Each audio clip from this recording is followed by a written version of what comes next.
মোহতারাম, স্বামীর হেদায়েতের জন্য কি দোয়া করতে পারি? স্বামীর হেদায়েতের জন্য কি দোয়া করবেন? সুবহানাল্লাহ। বোঝা যাচ্ছে যে সেই স্বামী হয়তোবা বিপদগামী, স্ত্রী সুপথে আছেন, এজন্য হেদায়েতের জন্য দোয়া যাচ্ছেন। আল্লাহ সুবহানাহু ওয়া তাআলা পবিত্র কুরআনুল কারীমে এমনটাই বলেছেন, ইয়া আইয়ুহাল্লাযীনা আমানু কু আনফুসাকুম ওয়া আহলিকুম নারা। তোমরা নিজেরা জাহান্নামের আগুন থেকে বাঁচো এবং অন্যদেরকে জাহান্নামের আগুন থেকে বাঁচাতে চেষ্টা চালাও, সাহায্য করো এবং তাদেরকে পরহেজ করতে বিরত রাখতে চেষ্টা চালাও।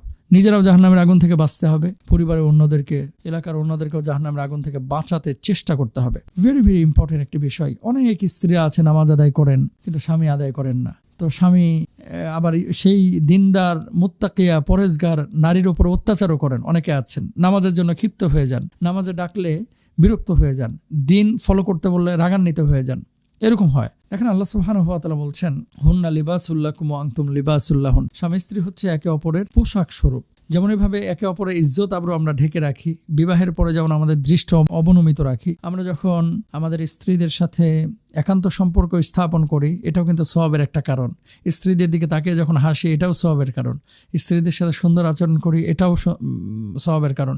এবং আমরা যখন মারা যাই, কোনো স্বামী যদি মারা যায় অথবা স্ত্রী যদি মারা যায়, স্বামী যদি বলে স্ত্রী ভালো ছিল, আল্লাহ তাকে ভালো বলেন এবং তাকে জান্নাত দেন।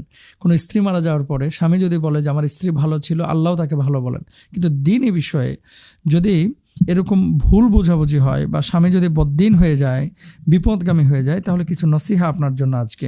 সেটা হচ্ছে আল্লাহর কাছে দোয়া করবেন, ইহদিনাস সিরাতাল মুস্তাকিম, যে আল্লাহ আপনি তাকে সরল পথে পরিচালিত করুন। এই দোয়াটি বেশি বেশি করবেন।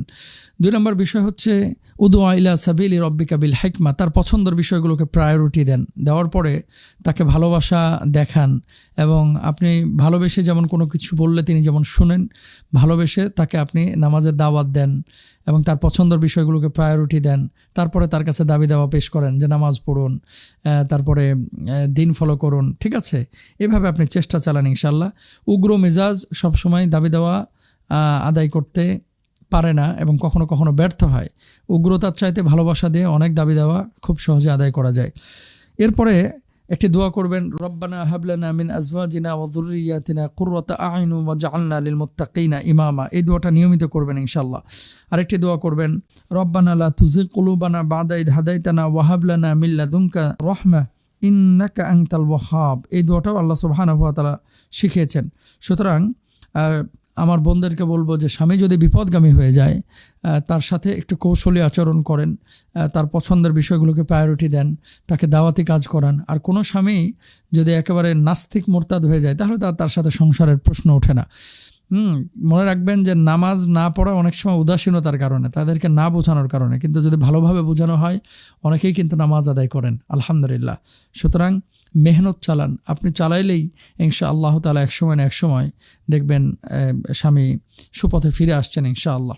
আর ওই হাজবেন্ডরা যারা এই নামাজ আদায় করেন না, চিন্তা করছেন যে ছেলে মেয়ে সৎ হোক, নিজে নামাজ কালাম ঠিকমতো আদায় করলে ছেলে মেয়ে সৎ হওয়ার সম্ভাবনা থাকে বেশি। আর নিজে যদি দিনী আখলাক, দিনী আচার আচরণ যদি ফলো না করেন, তাহলে কখনো সন্তান সন্ততি আসলে খুব সহজে সৎ হয় না, কারণ আপনার কাছ থেকে তো শিখবে, তাই না? তো আল্লাহ তাআলা আমাদেরকে তৌফিক দান করুন, আমিন।